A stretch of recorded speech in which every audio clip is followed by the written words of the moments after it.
አውቆ ነው የሚያደርገው ነገር የእያንዳንዱ ከሄርሜላ ለማራቅ ነው። እንዲሁም ደግሞ ምንም ሆኖ አይደለም እያስመሰላ ጭምር ነው ያላችሁ እናንተ ይወላችሁ እንደዛ ነው ማጫባጭብላችሁ ማለት ነው። ለምንድን ነው የምታጫባጭቢው ካላችሁ ስላወቃችሁ ነው።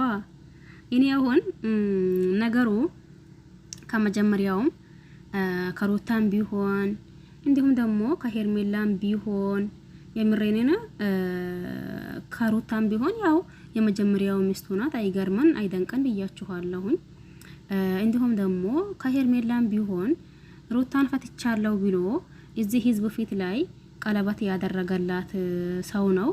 ስለዚህ ከማናቸውም ቢሆን አይደንቀንም አይገርመንም። ነገር ግን ደግሞ ዋናው አንደኛው መስፈርቱ የሱ ሰላም ይቀድማል። በመጀመሪያ እሱ ሰላም ይሆነ ሌላው ደግሞ እንደርስበታለን ብያችኋለሁኝ ካስታወሳችሁ ማለት ነው።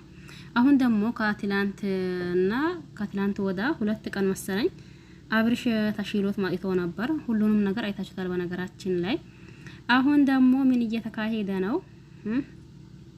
የአብርሽ ምርጫ ተጋለጣ ማለት ነው። ተጋለጣ ነው የሚላችሁ የአብርሽ ምርጫ ማን ሆና ምን ሆና። የአብርሽ ምርጫ ደሞስ እንዴት ነው?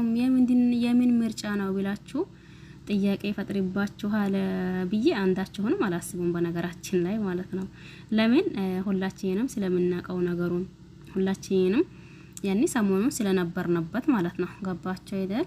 ስለዚህ ያም ሆና ይህ ዋናው አንደኛው ሲሩ መሰረቱ እሱ እንኳን ደህና ሆና ሲቀጥልም ደግሞ የልጁ እናት ምርጫው ከሆነች የኛ ምርጫ ናት እንዳልኳችሁ ማለት ነው።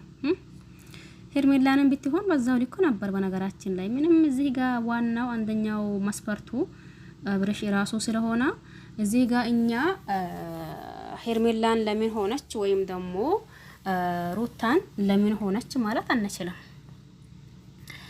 በታመመው ጊዜ ሁላችንም ያልነው ነገር ነው። ግልጽ እና ግልጽ ጉዳይ ማለት ነው።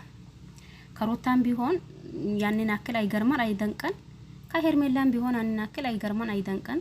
ስለዚህ እሱ ምርጫውን የሱ እንጂ የኛ እዚህ ጋር ሄርሜላን ብንወዳት ከሄርሜላ የሆነ ብንል ማፊሃ ፋይዳ። እንዲሁም ደግሞ ሩታን ወደናት ከሩታ ይሆን ብንል ማፊሃ ፋይዳ ጥቅም የለውም ብያችሁ ነበር ማለት ነው። ዛሬ ደግሞ በሚገርም ሁኔታው ምርጫው ተጠናቀዋል። ከዛም በኋላ አሁንም ከተወሰነ ቆይታ በኋላ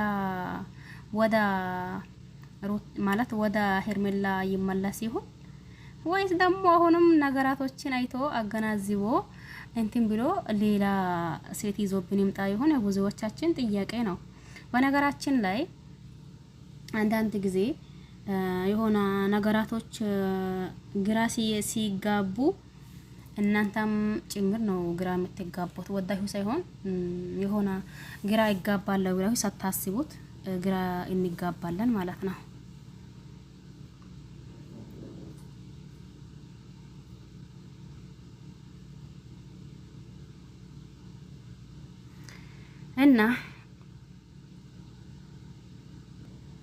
እና ለማንኛውም በመጀመሪያ ሰላም አለይኩም ወራህመቱላሂ ወበረካቱሁ። ወድና ተከበራችሁ ወድ ቤተሰቦቼ ክርስቲያን ወገኖቼ ሰላም ብያለሁ። ሰላማችሁ ይብዛልኝ እያልኩላችሁ ማጥቼላችሁ ነበር።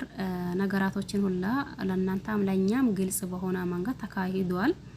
በነገራችን ላይ እንዳልኳችሁ ቀደም ብዬ ብዙዎቻችን ነገሩን አውቀነው ነበር። አይ ከሄርሜላ ለመራቅ ነው ይሄ ሁላ እየሄዳ ያለው ብለን ነበር። ዞሮ ተዛዞሮ ሩታና አብርሽ እስቲ ወደ ኋላም ወደፊትም እና ያለን ነገሩን ማለት ነው። ለአሁን ይበቃናል። ባይ ባይ።